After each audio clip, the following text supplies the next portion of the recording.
चलिए आज इतिहास के पन्नों को पलटते हैं और एक ऐसी कहानी में उतरते हैं जो साहस, महत्वाकांक्षा और विजय की मिसाल है। जी हाँ, हम बात कर रहे हैं सिकंदर महान की। एक ऐसा नाम जो सदियों बाद भी आज भी पूरी दुनिया में गूंजता है। तो सवाल ये उठता है कि आखिर कैसे कोई एक इंसान सिर्फ 32 साल की उम्र में दुनिया का सबसे बड़ा साम्राज्य खड़ा कर सकता है। ये सोचना भी कमाल लगता है ना। यही वो सवाल है जो सिकंदर की इस असाधारण कहानी के बिल्कुल केंद्र में है। देखिए, सिकंदर की इस बेमिसाल यात्रा को समझने के लिए हमें थोड़ा पीछे चलना होगा, उसकी शुरुआत तक। उस विजेता को जानने से पहले हमें उस राजकुमार को समझना होगा जिसकी परवरिश ने इतिहास के सबसे महान योद्धा की नींव रखी। तो कहानी शुरू होती है 356 ईसा पूर्व में, मैसेडोनिया के पहला में, जहां राजा फिलिप द्वितीय के घर सिकंदर का जन्म हुआ। और सोचिए, उनकी तालीम की जिम्मेदारी किसे मिली? खुद महान दार्शनिक अरस्तु को। और फिर 336 ईसा पूर्व में एक बड़ा मोड़ आया। पिता की हत्या के बाद सिर्फ 20 साल की उम्र में सिकंदर को राजगद्दी संभालनी पड़ी। मतलब एक तरफ शाही विरासत और दूसरी तरफ एक महान दार्शनिक गुरु। यही वो कॉम्बिनेशन था जिसने उनके भविष्य को गढ़ना था। और देखिए, ये बात बिल्कुल साफ है कि उनकी शिक्षा सिर्फ किताबी ज्ञान तक ही सीमित नहीं थी। अरस्तु के असर ने उनकी सोच पर, उनके नजरिए पर एक बहुत गहरा प्रभाव डाला। ग्रीक संस्कृति के लिए उनका जो सम्मान और प्रशंसा थी, वो सब यहीं से आई। और यही सोच उनके आने वाले साम्राज्य की नींव बनने वाली थी। तो चलिए अब आते हैं उनके मिलिट्री कैंपेन्स पर। यहीं से उनकी वो महान विजय गाथा शुरू होती है जिसने दुनिया का नक्शा ही बदल कर रख दिया था। और उनके रास्ते में पहली और सबसे बड़ी चुनौती कौन थी? वो था फारसी साम्राज्य, जिसकी कमान थी सम्राट डेरियस तृतीय के हाथों में। और ये मत भूलिए, उस समय इसे दुनिया का सबसे शक्तिशाली साम्राज्य माना जाता था। सिकंदर के जो सैन्य प्रतिभा थी वो खास तौर पर दो बड़ी लड़ाइयों में खुलकर सामने आई। पहली थी 333 ईसा पूर्व में इस्सस की लड़ाई, और फिर 331 ईसा पूर्व में गौगामेला की जंग। बस इन दो फैसलाकुन जीतों ने उस समय के सबसे ताकतवर फारसी साम्राज्य को घुटनों पर ला दिया था। 32 ये सिर्फ एक नंबर नहीं है, ये वो उम्र है जब तक सिकंदर ने उस समय की ज्ञात दुनिया के एक बहुत बड़े हिस्से को फतह कर लिया था।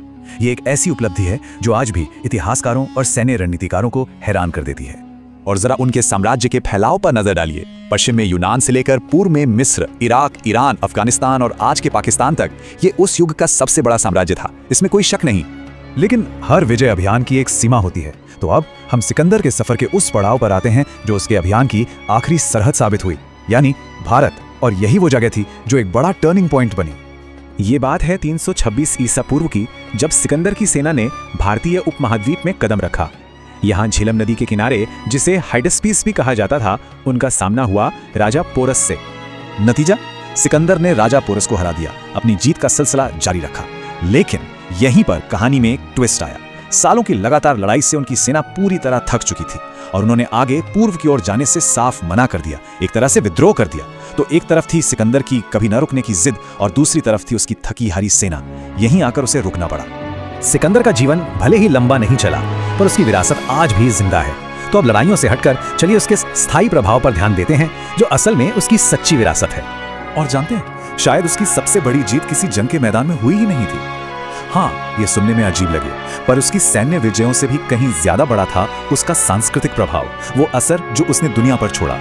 और इसी प्रभाव को एक नाम दिया गया है, हेलेनाइजेशन। ये क्या है? इसका सीधा सा मतलब है ग्रीक संस्कृति, भाषा और विचारों का सिकंदर के विशाल साम्राज्य की स्थानीय संस्कृतियों के साथ मिलना और फैलना। और यही उसकी विरासत का सबसे अहम हिस्सा है। इस हेलेनिस्टिक विरासत के नतीजे क्या हुए? बहुत गहरे और दूर तक जाने वाले।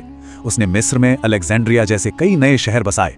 उसने ग्रीक और स्थानीय संस्कृतियों के मेलजोल को बढ़ावा दिया। उसने पूरब और पश्चिम की सभ्यताओं के बीच एक मजबूत कड़ी स्थापित की। और इसी के साथ एक नए युग, हेलेनिस्टिक युग की शुरुआत हुई। लेकिन फिर सब कुछ अचानक खत्म हो गया। 323 ईसा पूर्व में बेबीलोन में सिकंदर की मृत्यु हो गई। आज भी माना जाता है कि शायद मलेरिया या कोई और बीमारी उसकी मौत का कारण बनी। और उसके जाने के साथ ही उसके बनाए विशाल साम्राज्य का भविष्य भी अनिश्चित हो गया। तो आखिर में हम ये कह सकते हैं कि उसकी विरासत सिर्फ जीतों और साम्राज्यों तक सीमित नहीं है। ये संस्कृतियों के मिलन की कहानी है। और यही कहानी हमें एक आखिरी सोचने पर मजबूर करने वाले सवाल पर छोड़ जाती है कि अगर सिकंदर कुछ और साल जिया होता तो आज हमारी दुनिया का नक्शा कैसा होता।